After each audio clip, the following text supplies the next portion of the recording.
America అధ్యక్ష ఎన్నికల నుంచి జో బైడెన్ తప్పుకోవడం దాదాపు ఖరారైనట్టేనని విశ్లేషకులు అంచనా వేస్తున్నారు. తాజా టెస్టులో ఆయనకు కోవిడ్ ఉన్నట్టు బయటపడటమే ఇందుకు కారణం. బుధవారం ఆయనకు కోవిడ్ పాజిటివ్ అని తేలింది. అయితే ఇబ్బంది ఏమీ లేదని, స్వల్ప లక్షణాలు మాత్రమే ఉన్నాయని స్పష్టం చేసింది. గతంలోనే వ్యాక్సిన్ తీసుకోవడంతో ఎలాంటి సమస్య ఉండదని వైద్య బృందం పేర్కొంది. లాస్ వేగాస్ పర్యటనకు వెళ్లి వచ్చిన తర్వాత కోవిడ్-19 నిర్ధారణ అయిందని వైట్ హౌస్ తెలిపింది. డెలావేర్లోని నివాసంలో ఆయన ఐసోలేషన్లో ఉంటారని, అక్కడి నుంచి తన విధులను కొనసాగిస్తారని White House press secretary Karine Jean Pierre ప్రకటించారు. తనకు కోవిడ్-19 నిర్ధారణ కావడంపై జో బైడెన్ కూడా ఎక్స్ వేదికగా స్పందించారు. నాకు కోవిడ్-19 పాజిటివ్గా నిర్ధారణ అయింది. ఆరోగ్యపరంగా నాకు ఎలాంటి ఇబ్బంది లేదు. నేను కోలుకోవాలంటూ సందేశం పంపించిన అందరికీ ధన్యవాదాలు.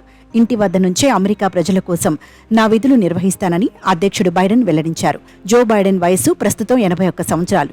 ఆయన వృద్ధాప్య సమస్యలతో బాధపడుతున్నారు. పలు సభలు, సమావేశాల్లో ఆయన తికమక పడుతూ విమర్శల పాలవుతున్నారు. ఇటీవలి ట్రంప్తో తొలి టీవీ చర్చ సందర్భంగా అధ్యక్షుడు తన ప్రసంగం గుర్తు చేసుకోలేక తడబడి పొరబడి చిక్కుల్లో పడ్డాడు. ఇది చూసిన సొంత పార్టీ నేతలు కూడా బైడెన్ ఎన్నికల రేసు నుంచి తప్పుకోవాలని డిమాండ్లు ప్రారంభించారు. తాను బాగానే ఉన్నానని, రేసులో కొనసాగుతానని బైడెన్ భరోసా ఇచ్చినా ఆందోళనలు చల్లారలేదు.